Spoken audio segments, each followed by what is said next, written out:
देख रहे हैं द संकेत लाइव। दोस्तों, पवन खेड़ा इन दोनों अदालती चक्कर में फंसे हुए हैं। पवन खेड़ा ने असम के मुख्यमंत्री हेमंत बिश्व शर्मा की पत्नी रिंकी भुयान शर्मा पर एक से ज्यादा पासपोर्ट रखने का आरोप लगाया था और यही बयान उनके लिए कानूनी मुसीबत बन गया है, क्योंकि इस आरोप को लेकर उनके खिलाफ असम में मुकदमा दर्ज कर दिया गया है और यहीं से यह मामला राजनीतिक बयानबाजी से निकलकर अदालत के दरवाजे तक पहुंच गया है।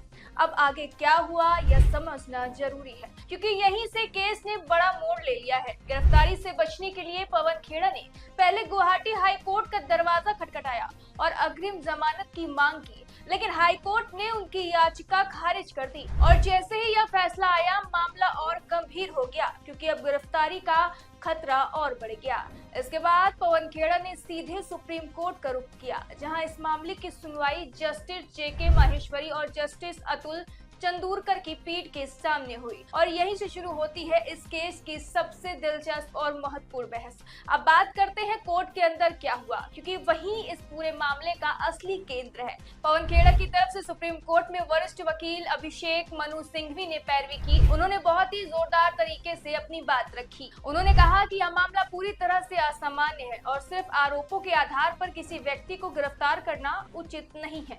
उन्होंने यह भी कहा कि जांच के लिए गिरफ्तारी जरूरी नहीं होती है, पूछताछ, नोटिस और सहयोग के जरिए भी जांच पूरी की जा सकती है। सिंघवी ने कोर्ट में एक और बड़ा मुद्दा उठाया। उन्होंने कहा कि कोर्ट के आदेश के बाद पवन खेड़ा के घर 50 से 70 पुलिसकर्मी भेज दिए गए, जैसे किसी आतंकवादी के खिलाफ कार्रवाई की जा रही हो। उन्होंने इसे अनावश्यक कठोरता बताया और कहा कि यह व्यक्तिगत स्वतंत्रता पर सीधा हमला है। अब यहाँ पर एक बहुत महत्वपूर्ण संवैधानिक मुद्दा भी सामने आता है। सिंघवी ने अनुच्छेद 21 का हवाला देते हुए कहा कि व्यक्तिगत स्वतंत्रता सर्वोपरि है और गिरफ्तारी कोई सामान्य प्रक्रिया नहीं होनी चाहिए जब तक कि इसके वास्तविक जरूरत ना हो। लेकिन दूसरी तरफ सरकार का पक्ष भी उतना ही मजबूत था, क्योंकि सॉलिसिटर जनरल तुषार मेहता ने कोर्ट में पवन खेड़ा के खिलाफ कड़ा रुख अपनाया। उन्होंने कहा कि पवन खेड़ा फिलहाल फरार हैं और खुद वीडियो जारी करके बता रहे हैं कि उन्होंने खुद को सुरक्षित रखा है। उन्होंने इसे जांच में असहयोग बताया और कहा यह सिर्फ मानहानि का मामला नहीं बल्कि इससे कहीं ज्यादा गंभीर है। तुषार मेहता ने यह भी कहा कि इस मामले में विदेशी हस्तक्षेप की आशंका भी हो सकती है और इसलिए इसकी गहराई से जांच जरूरी है। उन्होंने कोर्ट को यह भी बताया कि अगर आरोपी प्रभावशाली हो तो उसके भागने या सबूतों को प्रभावित करने का खतरा ज्यादा होता है और यही वजह है कि गैर जमानती वारंट जरूरी हो जाता है। अब आप सोच रहे होंगे कि कोर्ट ने क्या फैसला दिया, तो आपको बता दें कि सुप्रीम कोर्ट ने दोनों पक्षों की दलीलें सुनने के बाद अपना फैसला सुरक्षित रख लिया है, यानी अभी अंतिम निर्णय आना बाकी है और यही इस मामले को और ज्यादा दिलचस्प बनाता है।